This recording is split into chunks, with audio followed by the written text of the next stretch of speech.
report several deliverables under the COMMIT project, focusing on the facilitation and integration of refugees in Croatia, Italy, Portugal, and Spain. And this includes the development and rolling out of pre-departure orientation curricula specifically for youth, gender guidelines, guidelines on labor integration, and the manual on mentorship. Under national and local authorities adopt strategies that promote inclusiveness, IOM has completed 5 pilot trainings with municipalities in the UK Home Office on indicators of integration. IOM is also pleased to continue working in close partnerships with UNHCR on the 3-year joint project known as the Sustainable Resettlement in Complementary Pathways Initiative, or CRISP. This is a project that's focused on capacity building and strengthening resettlement and complementary pathways in a number of countries, specifically in Argentina, Brazil, and Uruguay. In addition to this, support to assistance with the preparation and movements of refugees to these countries through resettlement has also been achieved under this project. In conclusion, it has become abundantly clear to IOM that global solidarity has been strengthened through the strategic roadmap established under the Global Compact on Refugees and the Global Refugee Forum. The COVID-19 pandemic has certainly presented challenges and opportunities for these endeavors, while spurring creative solutions. The International Organization for Migration looks forward to continuing engagement in this process and working towards easing the pressure on refugees through finding durable solutions and innovative support to refugee hosting countries. Thank you very much for the opportunity for IOM to be present at this important high-level officials meeting and to reflect, take stock, and to plan for the future. Thank you. Thank you very much, Craig, and thanks to IOM, indeed one of our closest partners and an organization with which we share many, many different challenges. This brings to a close the list of speakers for this session. We will now take, well, I don't even know if we will take a short break because the next session starts in 1 minute, with apologies for the delay. So I would encourage all to join the spotlight session, the second one, entitled "The Role of the Global Compact on Refugees in Climate Action and Displacement." It will start in a few minutes. The plenary session, the plenary discussion will resume at 3 p.m. Geneva time, so in exactly 1 hour and a half. And I apologize. It is not the plenary discussion which starts again. In 1 hour and a half, we will meet again in plenary for the panel on expanding support through responsibility sharing, which will be moderated by Deputy High Commissioner Kelly Clements. And after the panel, we will continue with the plenary discussion that will be at 4 p.m. Geneva time. I just want to alert that the first 5 speakers, so people are ready, will be the Multi-Religious Council of Leaders, the United States, Monaco, Turkey, and Brazil, followed by other speakers.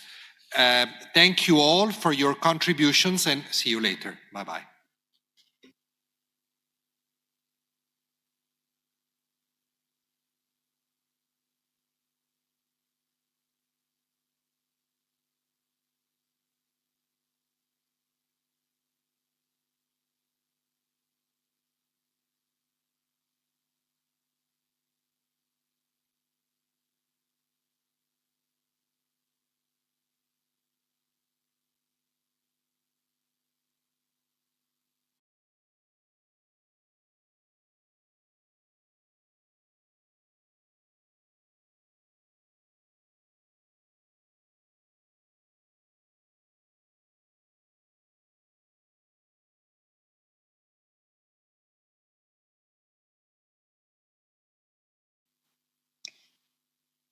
Good afternoon to all of you, Excellencies, distinguished guests, dear colleagues. Welcome to this spotlight session on the role of the Global Compact on Refugees and Climate Action and Displacement. I hope you've all had time to grab a glass of water before we start this session. My name is Catherine Grayson. I lead ICRC's policy work on climate change, and it's an honor to be your host for this session. I'm joined by a remarkable group of speakers, and we have an exciting and packed program ahead of us, during which we will first look back and reflect on climate action-related pledges and initiatives launched at the first Global Refugee Forum. We will then turn to the future, and we will touch upon topics ranging from environmental sustainability in situations of displacement to crisis preparedness and efforts to strengthen people's resilience to climate and environmental risks. UNHCR's operational strategy for climate resilience and environmental sustainability will be launched during this second panel discussion. We will then briefly open the floor for interventions from the room, and finally, UNHCR will launch its Refugee Environmental Protection Fund. We hope that this discussion will inspire commitments to strengthen climate action as part of the GCR, and I cannot stress enough how critical that is. Let us start with a short video on climate action.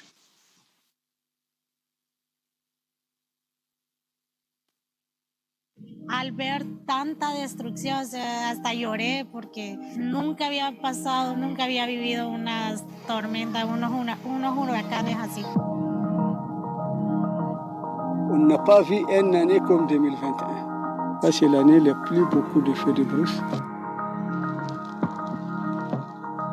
অন্যান্য বড় বড় দেশ সকল জড়িয়ে আছে আর এটা কি ওর climate change সকল তাহলে এমনি তখন দুষ এমনি তখন আর নয়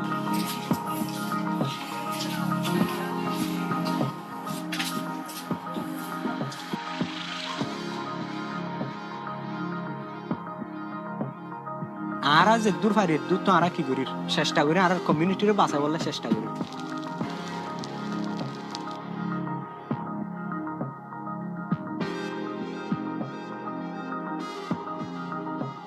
এইভাবে তো ন্যাচারাল আর তো তখন হিবার রুকিবার মতো ক্ষমতা কি নাই ক্ষমতা নাই তাহলে আর অ্যাটলিস্ট এবারে কি করে ফারিম হলে সময় ফারিম দে There's opportunities now to make a difference. We can stop our excesses which we see all around us. We have to change the culture in which we live because we've got no choice.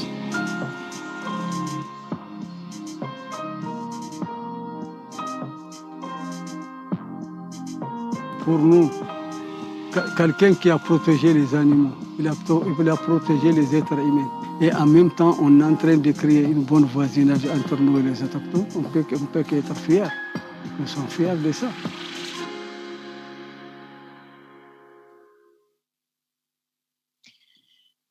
Now, I would first like to turn to UNHCR's Special Advisor on Climate Action, Andrew Harper, whom you've just seen on your screen, to frame this conversation and share his insights on how to enable strong climate action.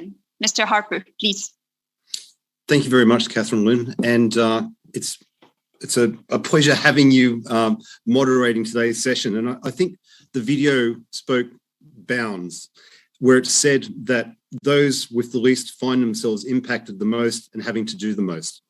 And in the whole discussions involving the GCR and the forum, and today's meeting at the high-level officials meeting, we have to ensure that everything we look at doing, everything we're talking about, leads to that impact on the ground. And because the climate crisis is very much a human crisis, it's adding another layer of complexity to an already complicated global protection environment. It's also worth noting just how far we've moved since the Global Refugee Forum 2 years ago. And that was underlined last night by the vote at the UN Security Council on the resolution on climate change and security. And while the result was a disappointment, it did demonstrate the increasing recognition that climate change is having and how it's exacerbating underlying crises and vulnerabilities, and in turn fueling conflict and again, also leading to increased displacement. And this displacement is accelerating, unfortunately, as is the variables related to climate change. So even last year, we saw over 30 million displacements. Or put it into perspective, we're seeing one displacement every second, and that's just due to extreme weather events. That's not even taking into account the slow onset or conflict-induced events. So we've got no choice but to be doing much more and doing it much more effectively and doing it much more in terms of collaboration. We also have to be seeing how we can engage more in terms of prevention and preparedness and not just responding. We need to see how we can reinforce resilience of affected communities and also help those to adapt, because unfortunately the situation is that the world is going to continue to get warmer. It's not going to get stabilized anytime in the future, unfortunately. So if we know this and if we believe in science, then we need to take that into account. Because as you would know also, Catherine Lund, it's the most vulnerable who are the ones who are being most impacted. And that includes the tens of millions who are already being displaced and generally have got the least capacity to adapt to the increasingly extreme weather events. Communities that have been displaced by both conflict and are now bearing the brunt of the climate emergency are without doubt some of the most vulnerable populations in the world, where they're caught in the intersection of climate impact and conflict. Strategic framework for climate action, and that provides the umbrella to guide UNHCR's preparedness response. The framework's based on 3 pillars, and I won't go into too much depth at this point because we've only got a few minutes, but it's based on the law and policy side. How can we leverage existing international instruments and, more importantly, regional instruments such as the OAU Convention, as well as the Kampala Declaration and the Cartagena Declaration. The operational pillar, which looks at how can we be more effective in terms of providing energy, environmental considerations where we have refugees and displacement camps and settlements. And also, how can we reduce our own environmental footprint? And all these elements are based on 4 tenets. One is the collaboration side, and that means how do we partner differently? And I think collaboration is key, because the scale of the impact of climate change is just so big that we have to be working together. We work very closely in terms of working with the Platform on Disaster Displacement, our friends across the UN spectrum, but importantly the NGOs. We've signed, I think we're the first UN agency that signed up to the Climate Environmental Charter, and most importantly, working with communities on the ground. I know that we've only got 5 minutes, so I'll wrap it up in the last 25 seconds. The second thing is to make sure that we're community-based, we're more engaged in evidence in order to inform our decision-making, and that we're as innovative as possible, because we've got no choice but to do things in a much more impactful, ground-based, evidence-based approach, because we have to make this work and we have to make it work together. Thank you very much, and good luck for the rest of the session, Catherine Lund. Thank you so much, Andrew, for your leadership and for your commitment to reinforcing the response through, as you've highlighted, collaboration, evidence, innovation, and importantly, working with communities. We will now further reflect on the progress that has been achieved since the first Global Refugee Forum with speakers from across the globe. Tandar Ong is first joining us from India. Welcome, Tandar. You fled from Myanmar and you are a DAFI scholar at the University of New Delhi. You're extremely committed to exploring innovative approaches to tackling the climate crisis. We'd be keen to hear you on the work you've been doing and also on what can be done or what type of support is needed to scale up climate action innovation that is led by the communities that are the most impacted. Tandar, please. Thank you, Catherine. So, hello, everyone. My name is Tanda Ang. I am a DAFI scholar and a refugee from Myanmar. So I think about my home in Myanmar all the time. I grew up on a hill in the midst of lush greens, rivers, and clear blue sky. And let me tell you, jasmine, it's my favorite flower and I adore it. My home country has a high level of biodiversity in its forests and a high biodiversity in its coastal areas as well. These are the shades of nature, and I wonder if it will still be the same because I left my country 10 years ago. So the panel topic is taking stock of progress made on climate change and action. So climate change warning sirens have been blaring for decades. So the question here is whether we have done enough, whether we have understood enough, whether we have communicated enough, or whether we are taking enough steps to solve this issue of climate change. So I will reflect this question from where I stand and my own experience. As a refugee displaced by conflict, I understand the anguish of losing someone's home and irreversible damage it causes. So there are two forces at work in displacement setting. First is conflict, and then comes climate change. The good news is that we can influence both and make a difference. So let me tell you, how am I contributing to help save this, our Mother Earth? First and foremost, I became aware of the problem, I understood it, and then I used my voice to raise awareness among youth clubs. I also organize tree planting drives, and I care for animals. I help the cats find home because I know that each and every organism on this earth, they are important part of food change. And extreme climate change phenomena, which are being more common in Africa, have an effect on my friends. Long walks to get water, as many of my Somali friends have mentioned or shared to me, are a reality of global warming and climate change. We are seeing the effect of climate change right now. My friends from South Sudan, Somalia, Ethiopia, and Afghanistan have told me about climate-induced displacement in their countries. I'm aware of the consequences of climate change. My South Sudanese friend told me how the country's grazing grounds became, a fertile ground for conflict, which is still ongoing. It pains me to hear when my Afghanistan friends talked to me about the desertification and water crisis that threatens their food security. Of course, we all know that this is a major source of instability, because without food, people will fall into conflict and fight. This does not have to be the case, and this is not acceptable, not because it's a moral issue, but because it's something you, me, and everyone in this high-level event can help address and correct this. So let me reflect briefly on climate change that my generation sees when we discuss climate change. I appreciate my host country, India's efforts in the field of solar energy. So in our context, solar power is critical for powering refugee camps, as well as providing protection for women through the provision of solar power streetlights. So the Solar Alliance has the potential to be a critical enabler of UNHCR strategy to promote transition to clean, renewable energy at refugee camps, hosting sites, including individual household, communal areas, and support facilities. The government, private sector, and above all, refugees and host communities, we all play important role in supporting this initiative.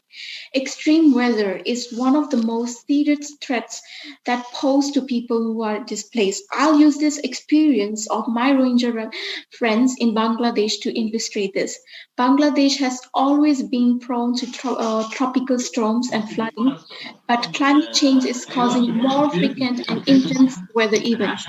These events pose great threat to Bangladeshi and Rohingya refugees hosted in Cox's Bazar.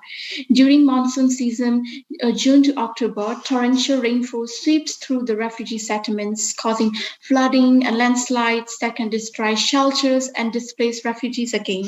Reducing the risk of flooding and landslide had been at the core of protection response mobilized by UNHCR and partners since the onset of the crisis. Human-wildlife conflict is one of the most serious threats to the survival of some of the world's iconic species. I use this experience to, through Rohingya in Bangladesh to demonstrate. The Rohingya refugees in Bangladesh have settled along the elephant corridors, resulting in conflict with the gentle giants in the forest who have been displaced in turn. So I'm starting to wonder if this tragic case of one displaced group accidentally displacing another, or it's related to climate change and the issue of shrinking habitat. Finally, enough has been said and written about climate change. What is needed now? What is needed now is, bringing those letters to life. So let me leave you all with a thought that often haunt me every day, every night. How far are we willing to go before, sinking our cities under the water? How far are we willing to go, turning the cities into ashes? I understand how it feels to be evicted from one's home. It's even worse to be homesick, lonely, and sleepless. In my personal capacity, I am prepared to contribute to save my only home, the planet Earth. What about you? Also, the beauty of things to find what's lost. I know this is from my experience of finding my cat who got lost on her way from miraculously found it again. So can salvage our Earth from scourge of climate change. Let us give it our best efforts. Thank you. Thank you so much for your powerful words, Tandar. And thank you as well for showing us the way and pushing us all to do more. I will now turn to Senior Advisor to the Coordination Unit of the Global Platform for Action on Sustainable Energy and Displacement Settings, Dr. Sarah Rosenberg-Janssen. The Clean Energy Challenge was established during the Global Refugee Forum in 2019. The Global Platform for Action is managing this campaign together with UNHCR. Could you please tell us more about the campaign, its progress, and your key learnings from this work? Hi, Catherine Loon. Thank you. Thanks so much for inviting us to present, and it's an honour to speak after yourself and Thandar, who so eloquently put some of the challenges that we face. A quick introduction to the GPA for those of you who may not know our work. The GPA is the Global Platform for Action on Sustainable Energy and Displacement Settings, and the aim of the GPA is to support energy access that is sustainable for refugees and to decarbonise humanitarian action. The GPA is the global initiative on humanitarian energy and was founded together by UNHCR and UNITAR. Together, the GPA and UNHCR co-chair the Secretariat of the Clean Energy Challenge, the CEC, which was launched at the 2019 Global Refugee Forum. One example of how concrete support has been delivered in practice by the CEC is the pledge match between Germany, Uganda, and Ethiopia. Through the GIZ Energy Solutions for Displacement programme, GIZ supports the Ugandan and Ethiopian governments to implement sustainable energy solutions for hosting and refugee communities. Another example is the technical support offered by the Selco Foundation through the CEC matchmaking sessions, which connects UNHCR Tanzania, WFP, and IOM to increase energy access for communities. These examples demonstrate creative and new ways of working, which need to be scaled up to have transformative impact. Yesterday, the GPA hosted an online event to hear from refugees and displaced people directly on their experiences of energy and green jobs. A number of learnings emerged from that meeting that I would like to share with you now. The event was facilitated by Anila Noor, one of the refugee leaders of the GRN, the Global Refugee-Led Network. Anila drew our attention to how important energy is every day for refugee communities and highlighted that even the online meeting itself would not have been possible without electricity. Joelle Hangi, our refugee colleague living in Kenya, emphasised the role of energy in small and local businesses within refugee camps, stating, "This is our reality and that we must be creative and work together with refugees." During the event, we discussed the gender dimension and how to open the energy space for women. As one of our panellists, Aman Hadi from Yemen, said, it is so important to crack the monopoly of men to include women to work on energy. Peter Malia, a refugee managing an energy kiosk in Uganda, described how refugees can take the lead in owning solutions and that we must draw on the skills and passions that refugees already have. He said during the meeting, now we have the power to connect. Mukundi Sikitu shared with us her experience of living in Kakuma camp and the need to have the internet to access online learning. She said openly, when there is no electricity, there is no life.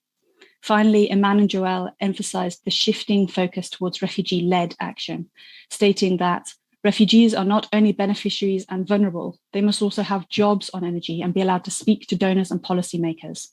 The main lesson of the events was clear. Refugees and displaced people must be included in a meaningful way in discussions on energy, and our systems must change to learn from them directly. As you heard from the speaker before me, refugees and displaced people are wonderfully eloquent and informed and intelligent people on the topic of energy. And in addressing the climate change crisis, we must work with them directly to understand their needs and how they can be a core part of these solutions. In conclusion, the Clean Energy Challenge must recognise these issues, include refugees and displaced people within decision-making mechanisms, and strive to deliver progressive change, installing renewable energy solutions and ensuring low carbon energy access for all displaced people. 3 minutes is of course not long enough to discuss sustainable energy and action on the climate crisis, but please do reach out to us at the GPA to collaborate, to learn more, to figure out how we can really develop this system together. Thank you for the time, and I look forward to discussing more. Thank you.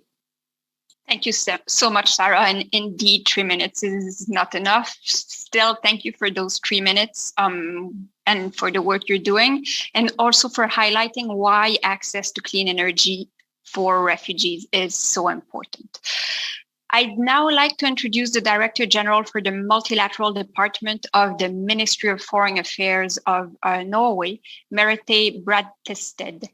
Ms. Brattested, Norway is committed to strengthening climate action in protracted crisis. We'd be keen to hear more about Norway's commitment to a greener and more climate resilient operational response.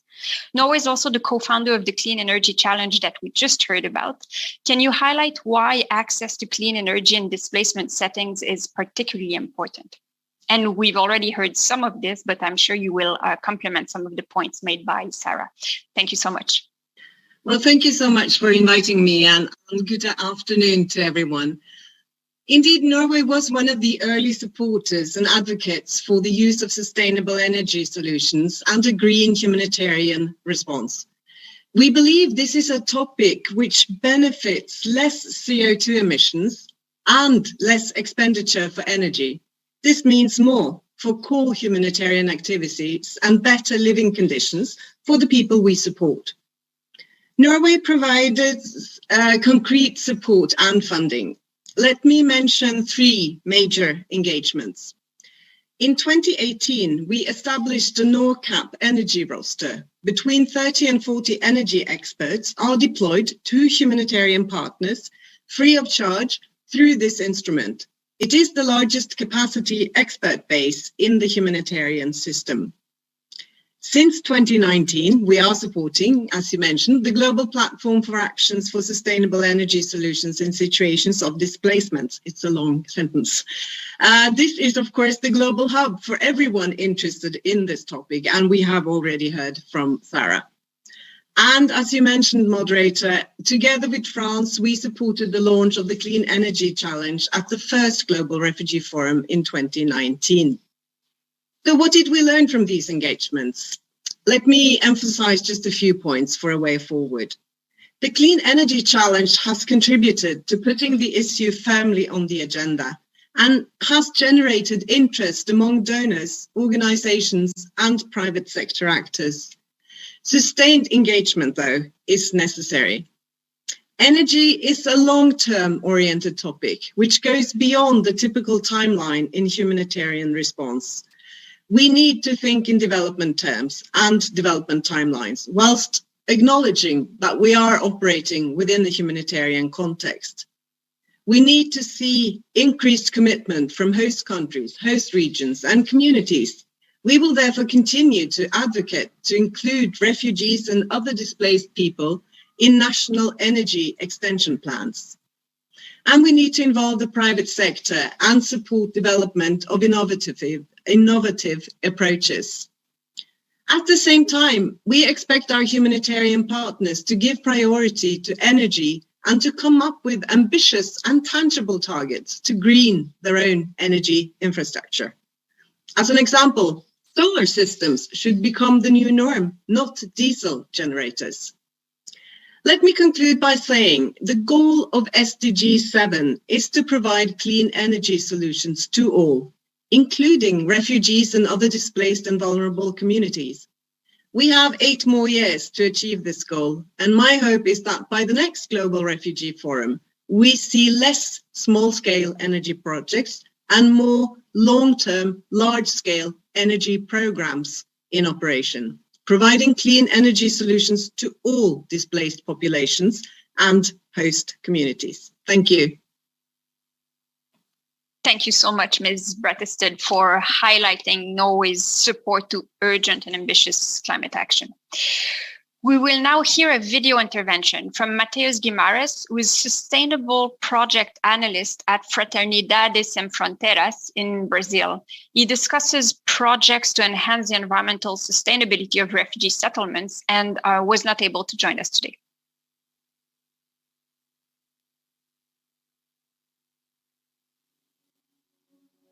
Quando pensamos em uma resposta humanitária em território que abriga a maior floresta do mundo, faz parte da nossa responsabilidade diminuir a emissão de gases de efeito estufa e impactos ambientais. No estado de Roraima, há 230... When we think of a humanitarian response in a territory that holds the largest forest in the world, it is part of our responsibility to reduce gas emissions and negative impacts on the environment. In the Brazilian state of Roraima, located 230 kilometers from the Venezuelan border, 70,000 refugees and migrants are seeking a safe future. Many of them are waiting for internal relocation and integration, promoted by an action among governments, international agencies and NGOs. Fraternity Without Borders implements, alongside the UN Refugee Agency, 5 pilot projects to reduce the carbon footprint and to promote a response to refugees and migrants. In this humanitarian response, the refugees support building the environmental solution, and are part of the green initiatives.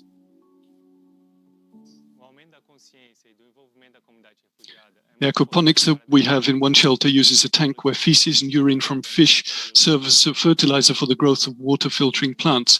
In this closed system, where water is reused all the time, we replaced tilapia for a native fish, the tambaqui, the symbol of this Brazilian state. Aquaponics has worked well and has been bringing a better quality of life to the refugee and migrant community that profits from products that are generated. Increasing the awareness and involvement of the refugee community is very important to democratize environmental knowledge and technologies, helping to disseminate them in society.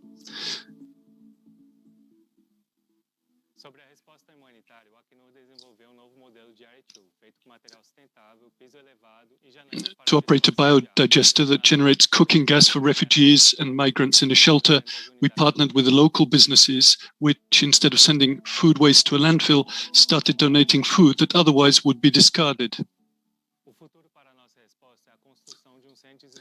The future for our sustainable response is the construction of a sustainable development center where we will concentrate environmental projects and bring Brazilian and Venezuelan people for training. In this center, we will create 7,000 seedlings in a greenhouse, which will reforest the region of the shelters and increase the number of trees, which is very important to reduce the climate impact. From a pilot model to scale up, which will be able to be scaled up, we hope to promote a new way of thinking. Our action in the Amazon region is mainly focused on changing paradigms. We know that these projects are small scale, but we hope to learn some important lessons for other humanitarian initiatives.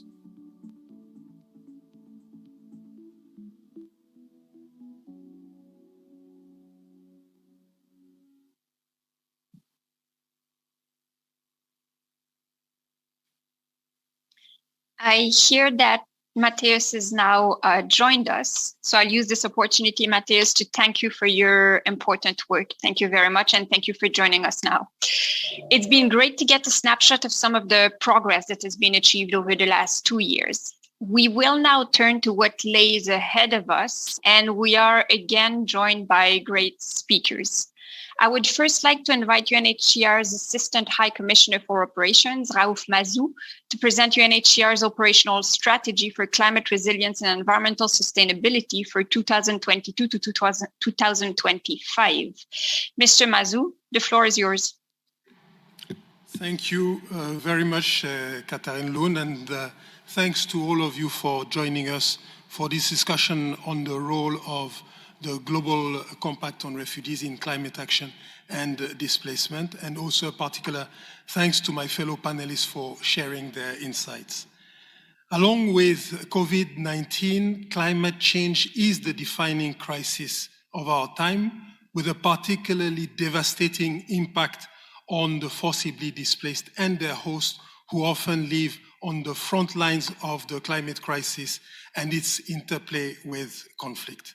Indeed, millions of the world's refugees are hosted in countries that are highly exposed to climate change but lack the resources or strategies to adapt to a changed environment, resulting in the predictable consequences of increased loss of livelihood, poverty, poor health outcomes, and food insecurity. At the same time, humanitarian operations often take more of a toll on the environment than they should, with the purchase, delivery, use, and disposal of core relief items, for instance, resulting in significant greenhouse gas emission. It is against this backdrop that I'm pleased to launch today our first operational strategy for climate resilience and environmental sustainability. This strategy, which contributes to the implementation of UNHCR's strategic framework for climate action, to which Andrew alluded earlier, is aimed at achieving three overarching objectives. First, in the area of preparedness, to improve the predictability of our engagement, to anticipate, prepare for, and respond to emergencies brought about by climate-related and other natural hazards. Second, in the area of response, to strengthen the resilience of the people we serve by incorporating climate and environmental consideration in our programming. And third, in the area of supply, to reduce the environmental footprint of our operation and improve the sustainability of an end-to-end supply chain. I'll not list all of the intended outcomes of this multi-year strategy, the first of its kind for our organization, but please allow me to just mention a few. Regarding our first objective, in emergencies, decisive action from a wide range of actors is critical. And to better anticipate and prepare for displacement brought on by climate-related and other natural hazards, we are updating UNHCR's policy on emergency preparedness and response, as well as operational guidance and training materials. We're further articulating UNHCR's role in such situations and incorporating climate action consideration. Regarding our second objective, going forward, we will systematically incorporate climate and environmental consideration in our operational response. For instance, we will identify and adapt sites that are most at risk and advocate for their inclusion in national disaster preparedness plans. We will focus on environmentally sustainable shelter interventions, promoting the use of local material and climate-smart consideration such as passive energy, insulation, and minimal reliance on fossil fuel appliances. And we will scale up our efforts to restore degraded forest land in and around refugee areas and support both refugees and host communities with clean cooking solutions. Finally, regarding our third objective, core relief items collectively represent some 60% of UNHCR's total greenhouse gas emission, the highest emitter being blankets, family tents, and mattresses. In light of this, UNHCR will undertake major initiatives to improve the sustainability of its end-to-end supply chain, including planning, sourcing, content, manufacturing processes, procurement, delivery, and life cycle management of core relief items and other goods. We expect that by 2025, the aggregate greenhouse gas emission from the production and delivery of key core relief items will be reduced by 20%. These activities to green the supply chain are closely linked with steps that we are taking under Pillar 3 of the strategic framework spoken about by Andrew to reduce CO2 emissions of our offices, vehicles, and official travels by at least 45% by 2030 compared to 2019 levels. Three key initiatives include measuring our energy consumption in real time by installing so-called green boxes in our offices globally, financing the transition of our offices from fossil fuel to renewable energy using an innovative financing model called the Green Financing Facility, and switching, where possible, our vehicle fleet, which is primarily running on diesel, to electric and hybrid. In closing, I wish to recall the overarching objective of this work. We are not engaging in the area of climate action and environmental sustainability for the sake of it. Rather, it is to protect the displaced and their hosts and to enhance their resilience to climate shocks. They have done the least harm to the planet, yet they pay the biggest price. We will strengthen our collaboration with governments, UN sister agencies, NGOs, and development actors, while also developing new relationships with academia, the private sector, suppliers, and contractors.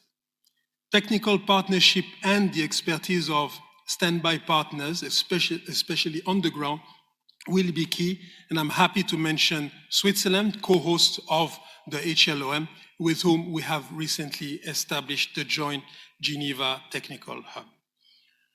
Most important of all is the engagement and leadership of the people we serve, refugees, IDPs, stateless people, and host communities, in identifying, designing, and implementing solutions that are adapted to their context. It is for them and with them that we are strengthening our work on climate resilience and environmental sustainability. And we look forward to working with all of you to bring this strategy to life with concrete results and tangible impacts. Thank you very much. Thank you so much, Mr. Mazou, for this presentation of your strategy and its focus on preparedness, quality, and environmentally sustainable responses in a greener supply chain. This sets the scene for our next three speakers, who will discuss how to do better together. Let me first welcome the head of the Humanitarian Aid Thematic Policies Unit of the European Civil Protection and Humanitarian Aid Operations, Joanna Darmanin. Ms. Darmanin, as the convergence of climate risks and conflict exacerbates crisis and vulnerabilities, preparing for various types of emergencies is critical. What can we do to better anticipate, prepare for, and respond to multi-hazard humanitarian crisis? Thank you, Catherine, for giving me the floor and giving me the opportunity to outline the EU perspective on this important issue. And thank you also to previous speakers for their rich inputs and discussions. It's indeed very interesting to see all the very different perspectives. For the EU, there is a great concern about the ever increasing number of people displaced annually across the world by disasters and also the adverse effects of climate change. The European Commission follows this issue from multiple angles, and several of our directorates general are actively engaged, particularly through humanitarian and development actions in countries affected by disasters and climate change, as well as through research and knowledge production activities. The EU today is one of the leading donors in situations of forced displacement. Through our work, we finance assistance to cover the immediate needs of displaced persons, whilst also supporting efforts in the areas of prevention, preparedness, and resilience. We also work towards long-term solutions for forcibly displaced persons and their host communities, including to support their self-reliance, as was just mentioned by the Assistant High Commissioner. With climate and disaster-related displacement presenting a major concern for the EU, we have been increasing our efforts in these areas over the past years, and this is well reflected in the pledges we made in the context of the 2019 Global Refugee Forum. Just to give you a couple of examples, the EU dedicates 80% of its annual humanitarian budget to projects supporting host communities and forcibly displaced persons, many of which have been impacted by natural disasters. We have also delivered on our pledge to support disaster preparedness and response and pay greater attention to the impact of climate change. We have published a guidance note on disaster preparedness this May and are funding several disaster-focused initiatives, such as that funded under our development assistance, the Pacific Response to Disaster Displacement Project, which is jointly implemented by the IOM, the IDMC, and also the Platform on Disaster Displacement. This project seeks to reduce the risks and impact of disaster displacement in Pacific small island states. Another example, the EU has also pledged to increase cooperation at bilateral and multilateral levels on adaptation and disaster risk reduction, and to support early warning systems, forecast-based financing, and effective trigger mechanisms. Consequently, we adopted a new EU strategy on adaptation to climate change earlier this year, which for the first time includes an international dimension calling for heightened international climate resilience and preparedness action, as well as strengthened global engagement on adaptation. However, more work is needed to fully understand the climate displacement nexus. We are investing in research and knowledge production, and a recently published study by the Commission's Joint Research Centre does focus on climate change-induced displacement in and from Africa. Disaster and climate-related displacement is a complex issue that needs to be addressed through a multifaceted approach in order to prevent, where possible, to prepare better and anticipate such movements, to help people who are on the move, and to strengthen their resilience and safety. Championing effective approaches, the EU is funding various projects supporting regional, national, and local actors in the area of disaster risk reduction, preparedness, and contingency planning. One such example is the ECHO-funded IOM initiative in Bangladesh that combines the efforts to help displaced populations through strengthened evidence-based refugee crisis response and contingency planning, and also capacity strengthening activities to support relevant government ministries and local humanitarian stakeholders. In terms of a better response, I would like to highlight the important work that is also going on in terms of reducing the environmental footprint of humanitarian aid. And it was indeed good to hear from the Assistant High Commissioner on the efforts undertaken also by UNHCR. Proactively addressing environmental issues, starting from the early phases of emergency response through to the recovery phase, can reduce people's risks and reduce vulnerability to disasters as well. For example, we can reduce or even avoid deforestation in displacement settings through provisions of clean energy. And I believe Sarah mentioned this in panel 1. To conclude, let me take this opportunity to already draw a link to the next panel, which looks towards the future. And I wish to assure you that the EU is looking forward to the future, and it's assuming the chairmanship of the Platform on Disaster Displacement as of the 1st of July 2022. We are convinced that the upcoming 18-month chairmanship will allow us to put the issue of disaster and climate-related displacement high on our agenda, and to strengthen our efforts for a more coordinated action in this area. Thank you very much. Thank you so much, Ms. Darmamin, for highlighting your efforts to support displaced people in the face of growing risks and for flagging the importance of urgently scaling up efforts. We are now joined by the head of the Department of Humanitarian Affairs, Civil Society and Engagement of the Ministry of Foreign Affairs of Denmark, Her Excellency Mette Tigsen. Ambassador Tigsen, providing assistance and protection to displaced people can have a negative impact on the environment. How can we work together to reduce this impact? Oh, thank you, Catherine. And it's really a pleasure to be here today and to put spotlight on one of the most defining crises of our time, climate change. While I prepared for this discussion today, I came across a World Bank article which predicted that more than 260 million people will be forcibly displaced by climate change by 2050. And I think this number calls for action. And being an aid practitioner myself, I think it's not a surprise that aid delivery has had a detrimental effect and impact on the environment for decades. Just think about the number of diesel-driven generators that have been installed as part of our humanitarian responses over the years. So it's clear I think a business as usual approach to planning and to managing the environmental impact of our humanitarian action is no longer acceptable. But we all know this, so how can we change it? And I would like to highlight 5 core areas. So first, to maximize the environmental sustainability of our work and rapidly reduce greenhouse gas emissions. This means timely and consistent mainstreaming of our environmental considerations in all aspects of our work. So this is the diesel generators and the plastics.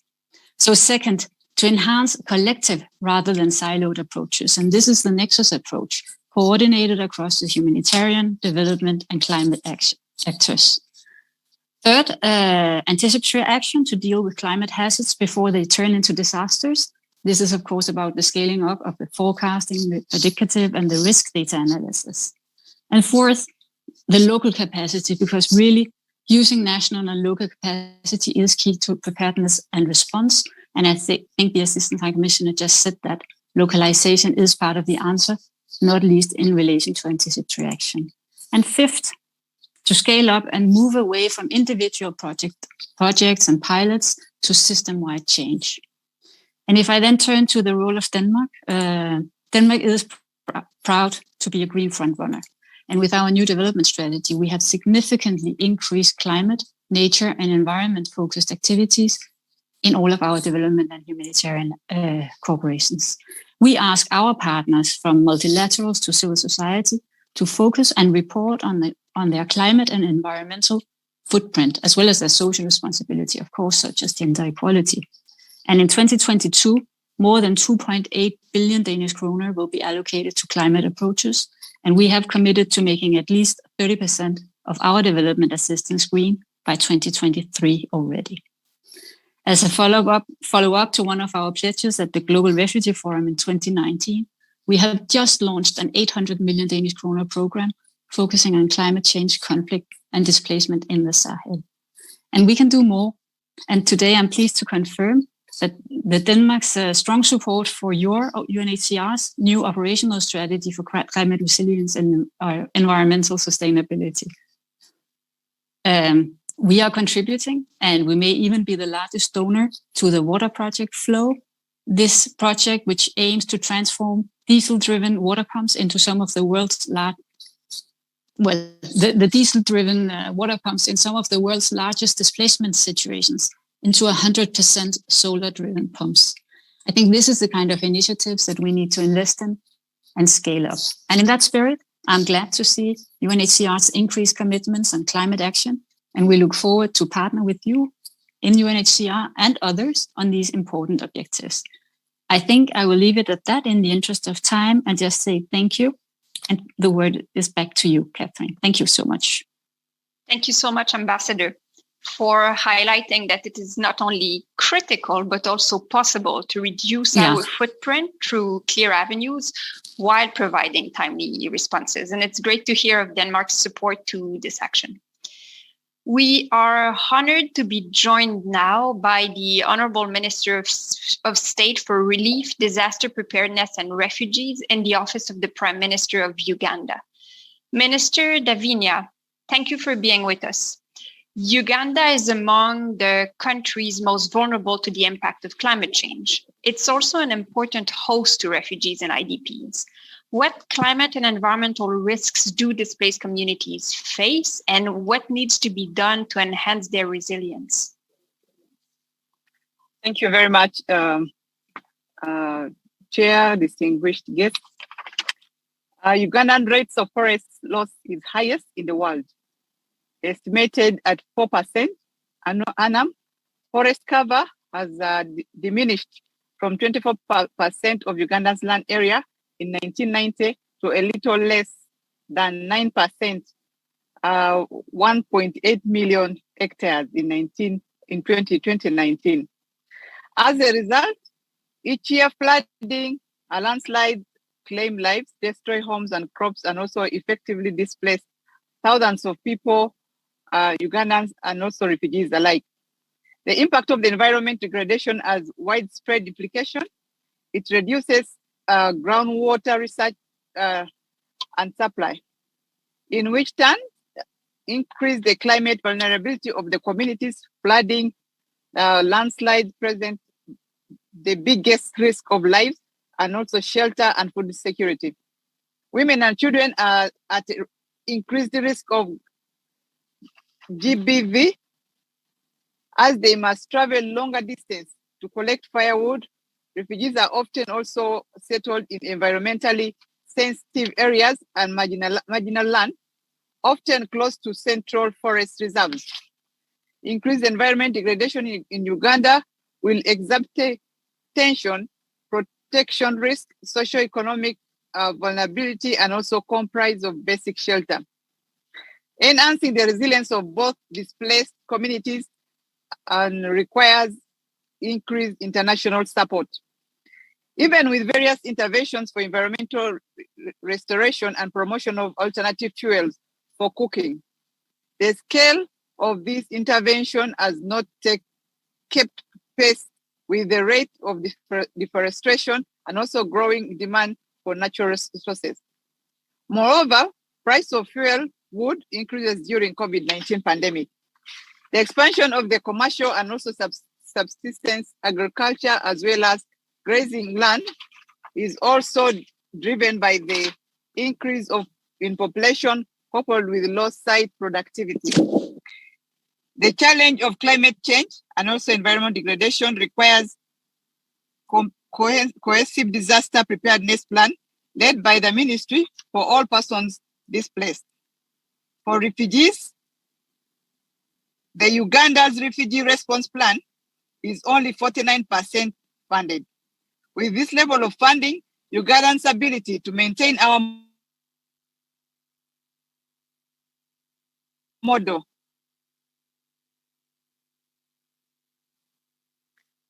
is at risk.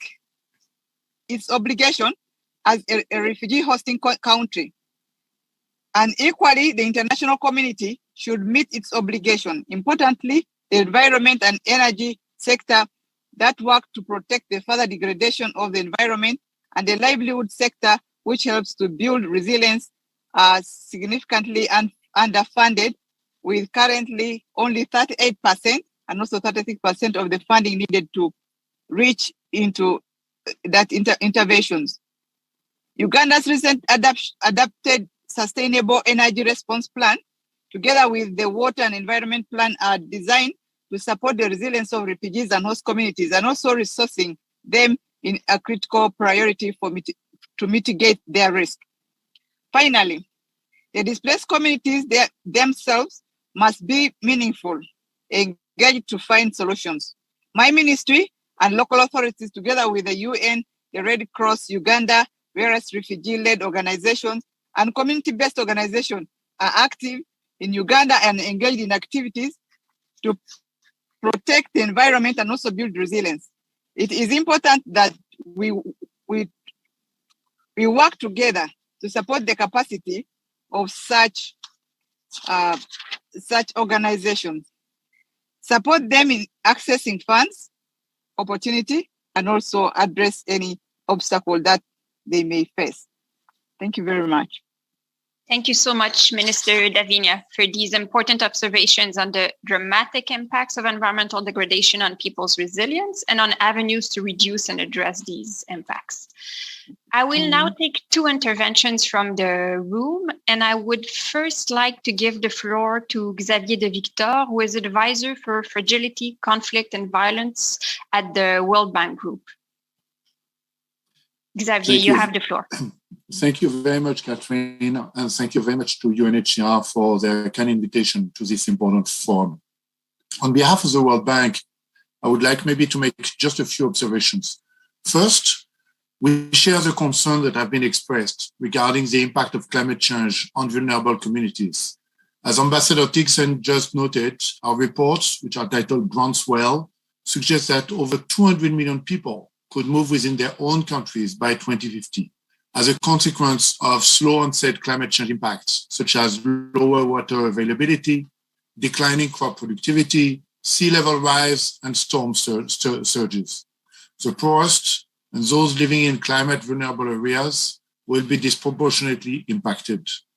To reduce the climate pressures that drive such movements, we need both concerted global action to reduce greenhouse gas emissions and country-level programs to foster green, inclusive, and resilient development.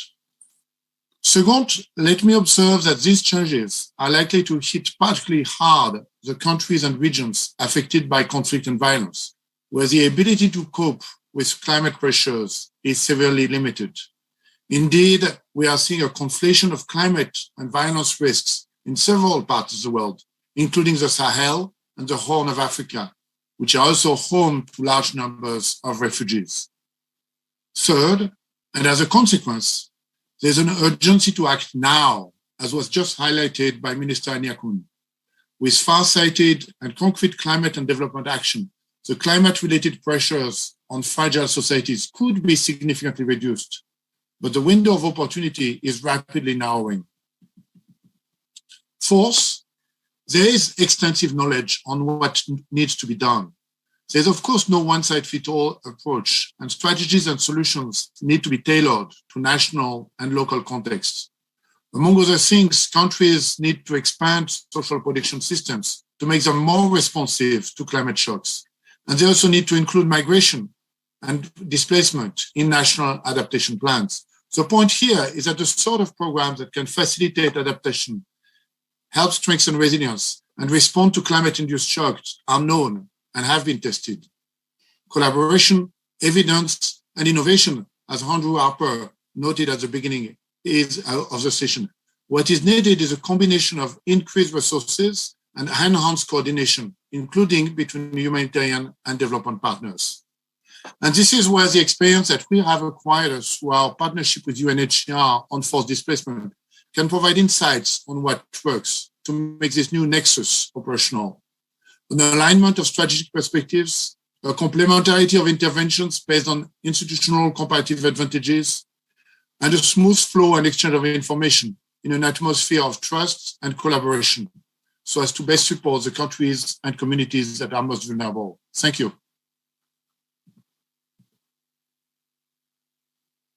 Thank you so much, Xavier, and thank you for the important analytical work on the consequences of climate change that is carried out by the World Bank, and for stressing the importance of supporting urgent, tailored action that leverages the capacity of different actors. I would now like to turn to the head of the multilateral division of the Swiss Agency for Development and Cooperation, Barbara Dattweiler-Schuer. Barbara, I would like to know if you're online. I've had indications that you might be offline. If you aren't, I believe one of your colleagues is probably with us. I'd like to know if you would like to take the floor on behalf of Barbara. I think I'm here. Fantastic. Thank you.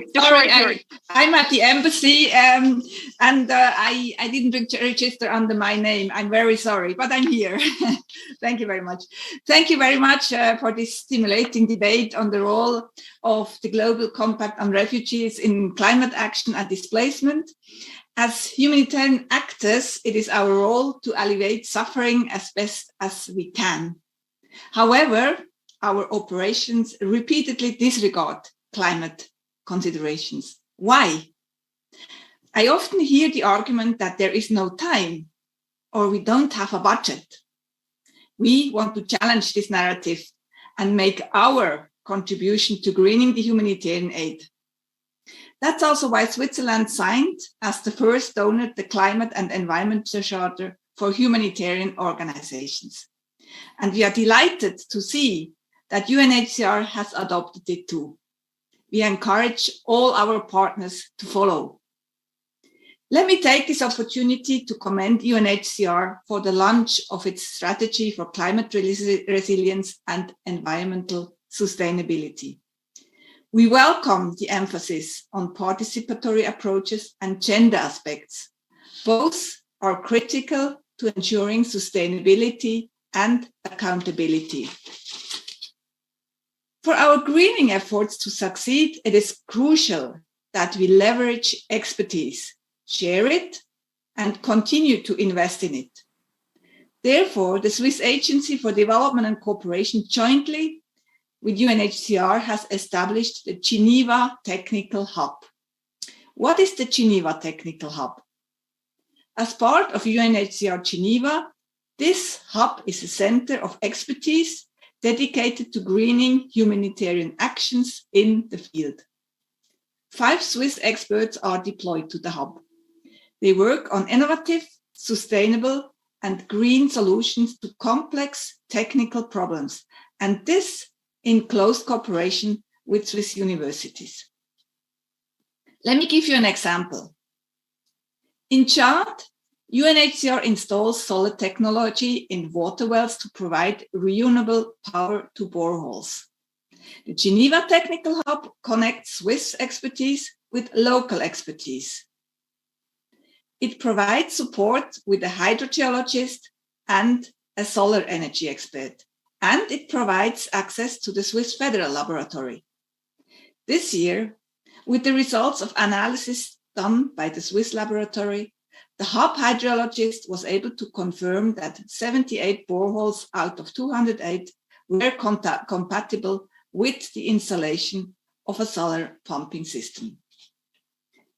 Switzerland's commitment to supporting UNHCR in greening efforts will remain strong. Greening the humanitarian aid in the long term reduces the risks of people becoming forcibly displaced. And this is what we want to prevent under all circumstances. Thank you. Thank you so much, Barbara. Thank you for ensuring that the sector has access to important expertise. This is extremely important.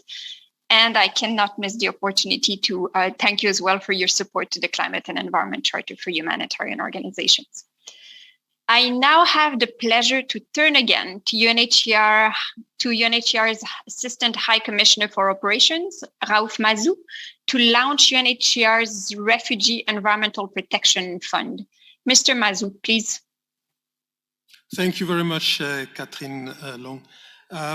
Recognizing the urgent need for more sustainable climate solutions in refugee and host community areas, we at UNHCR are pleased to announce the launch of the Refugee Environmental Protection Fund, an innovative and impactful initiative to scale up reforestation and clean cooking programs by empowering refugee and host communities to contribute to the global climate solution. And before I say more, we would like to show a short video to illustrate why we are launching the Refugee Environmental Protection Fund.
Thank you. Before explaining the Refugee Environmental Protection Fund, allow me to take a moment to explain the problems, environmental, protection, and gender-related, that we are trying to address, many of which we've heard from the Ugandan minister earlier. Large-scale deforestation and environmental degradation are some of the unfortunate side effects of forced displacement crisis. And we estimate that between 20 and 25 million trees are cut down around refugee settlements each year. 90% of this deforestation is driven by the urgent need for cooking fuel. The resulting environmental damage includes soil erosion, landslides, and desertification. The deforestation has a severe protection and gender-related impact as the wood collection perimeter widens. The competition over scarce resources also increases the risk of conflict between refugees and hosts. To help address these issues, tree planting and natural regeneration, together with improved cook stoves and alternative cooking fuel programs, have long been cornerstones of UNHCR's environmental programs. However, resource constraints caused by other pressing humanitarian concerns limit the scale of these critical programs. In many countries, we have trouble funding them for the multiple year needed for a clean cooking supply chain to establish itself or for a forest to grow to maturity. A more sustainable funding model is needed to realize the potential of this program and to meet the scale of the global challenge. Given all this, I'm pleased to hereby launch the Refugee Environmental Protection Fund, or REP Fund. The fund will support tens of millions more trees to be planted in refugee and host community areas. It will also provide hundreds of thousands of refugees and host community members clean cooking solutions, lessening their dependence on firewood. The REP Fund will not only invest in more of these programs, but also in better programs. It will employ global best practices in forestry and clean cooking programs, including innovative technologies. The REP Fund will have a holistic, multifaceted, positive impact addressing the challenges I have mentioned earlier. A key innovation of this initiative is how it will connect positive climate action in refugee communities to the global carbon marketplace. Programs will be registered to create the first ever large-scale refugee-generated carbon credits. The sale of these credits will help replenish the fund, making it more financially sustainable over time. The REP Fund will empower refugees and host communities to be part of the solution to climate change. It embodies the whole of society approach envisioned in the Global Compact on Refugees. In that spirit of the Global Compact whole of society approach, we are honored to have the State Minister from Uganda at the launch. Uganda is one of the largest host countries for refugees globally and is also on the front lines of climate change. We are pleased to be able to partner with countries such as Uganda through the REP Fund. Thank you. Thank you so much, Mr. Mazu, and I will immediately turn to Honorable Minister Davinia for her perspective. Minister Davinia, Uganda has made important strides in terms of climate adaptation and mitigation, including through reforestation and the provision of cooking fuel to refugees and host communities. How can the Refugee Environmental Protection Fund boost these important efforts?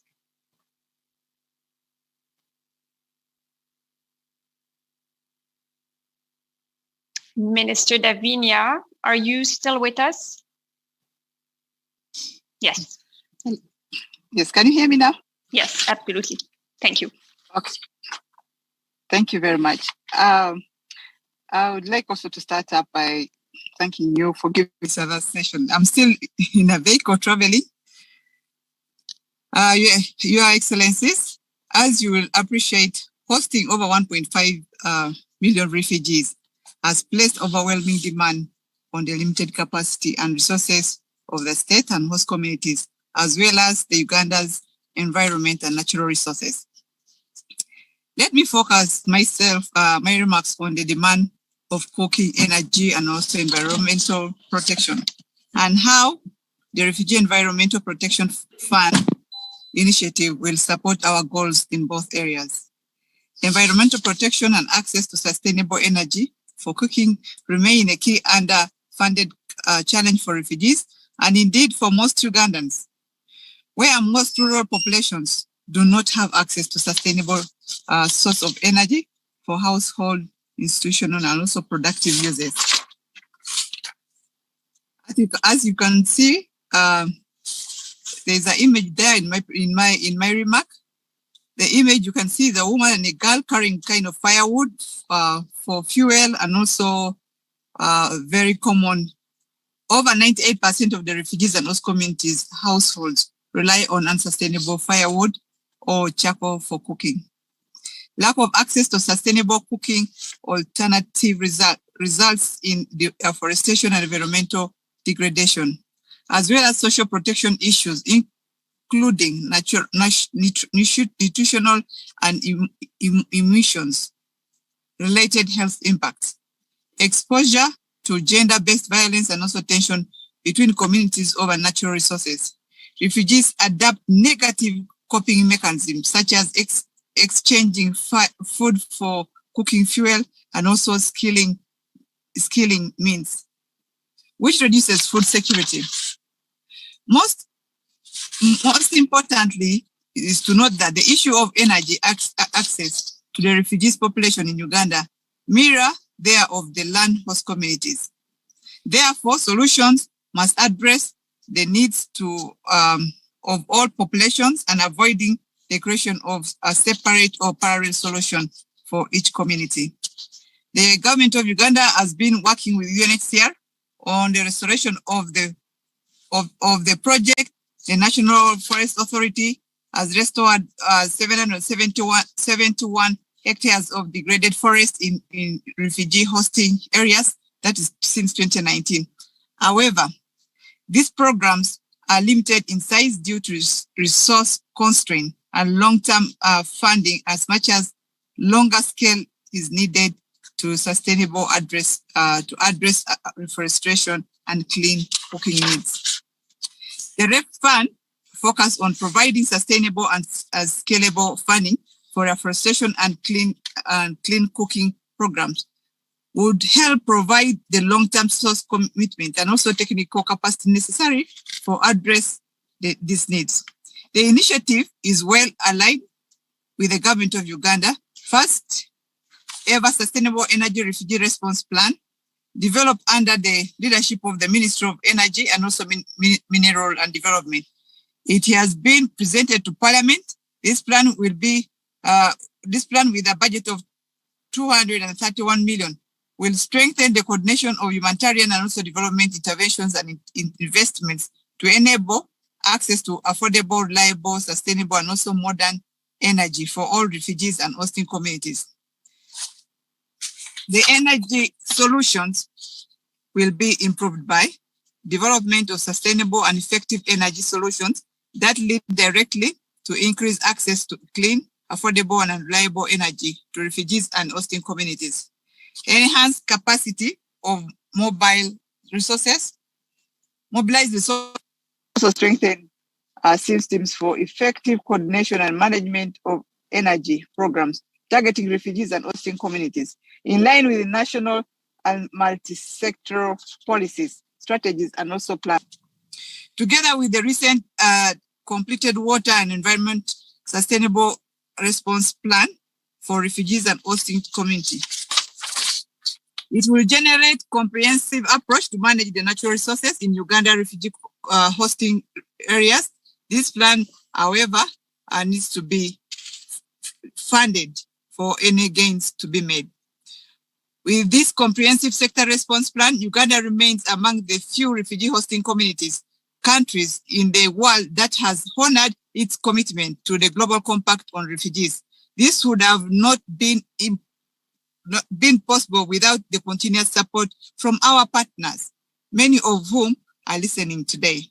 It is our prayer the high-level officials meeting will further support reaching these important environmental and social outcomes set for Uganda's refugee and host communities. It is against this background that we call on all of you, member states, civil society organizations, financial institutions, private sector, to support the Refugee Environmental Protection and Fund initiative and also fulfill the commitments made through increased burden and also responsibility sharing, mobilization, additional resource, and then also align your operations to the new paradigm on our common plans. Thank you very much for God and my country.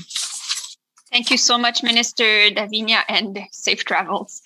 We're already coming to the end of this session. In closing, let me briefly emphasize 4 points. First, the GCR acknowledges that environmental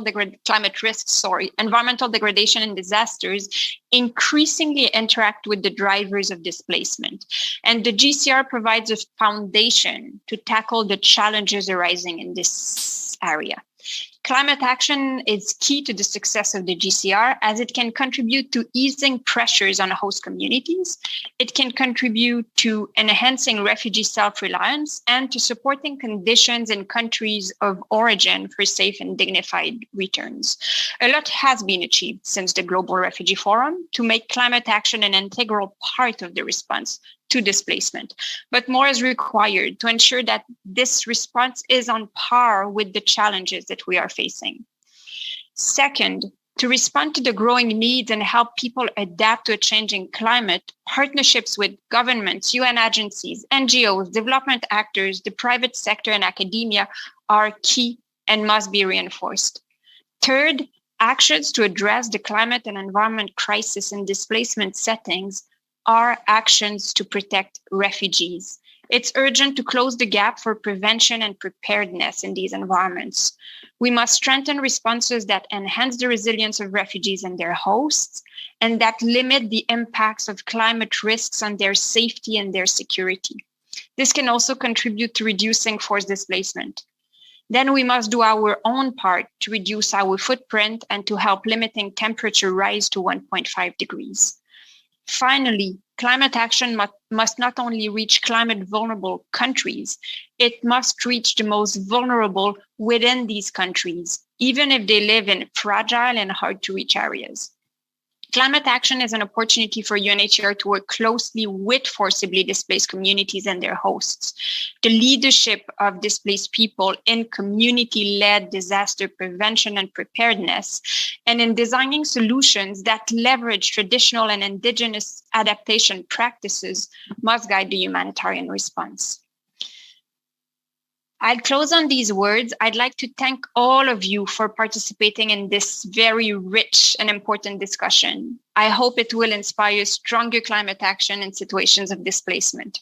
The plenary will start at 3 Geneva time, and you can now enjoy a 10 minutes break. Thank you again to all of you, and have a good afternoon.